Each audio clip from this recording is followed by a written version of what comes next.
Hey guys, welcome back to my YouTube channel. My name is Stephanie and I'm here with another video. This is my second video where I talk about programming, but this is my first video on HTML and JavaScript. Enough with the introductions, let's get started. What this code does is model the interactions of the solar system, well half the solar system, just up to Mars.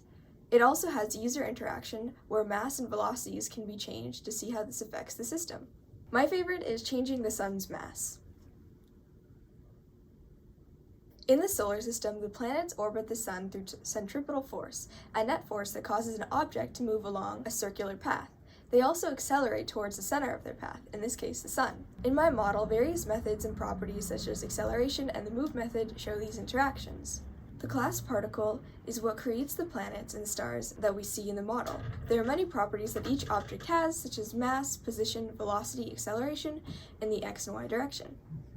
Using the Earth and the Sun as an example to find acceleration of the Earth to the Sun, we start off with the equation of gravitation and Newton's second law. Using these two equations, we can derive an equation to find acceleration.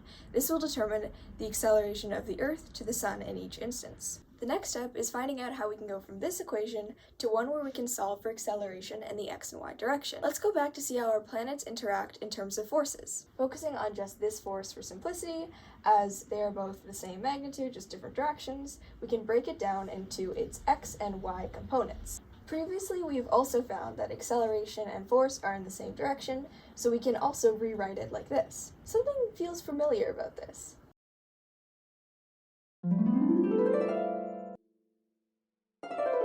Oh my gosh, they are similar triangles. We can use this to help find our acceleration and the x and y direction. Based on this, we know acceleration y of object 1 over acceleration is equal to displacement y over displacement. We can then isolate for acceleration y of object 1, and we know that acceleration is equal to...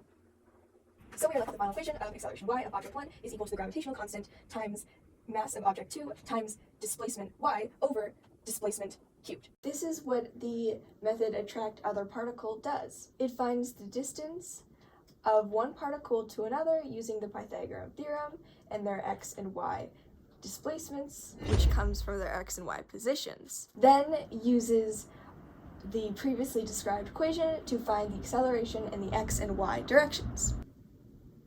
I think I just time traveled. Another component to ensure that Earth orbits the Sun is to determine the velocity that keeps it in this orbit. This can be found using the equation of gravitation and the equation for centripetal force. This results in this equation. The velocity that is calculated is used in the move method to update the position of the objects. And the move method takes these values of velocity and acceleration and applies them to the velocities and positions. My next steps for this model to make it more realistic is step 1, draw a circle on the canvas.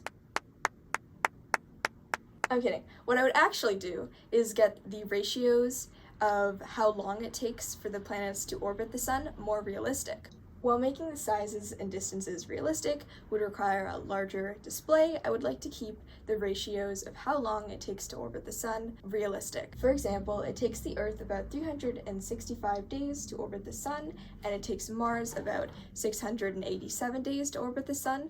So in terms of my model, I would like Mars to take about twice as long to orbit the Sun than Earth. Thank you so much for watching this video. Please like and subscribe, smash that like button, and smash that subscribe button for more content like this.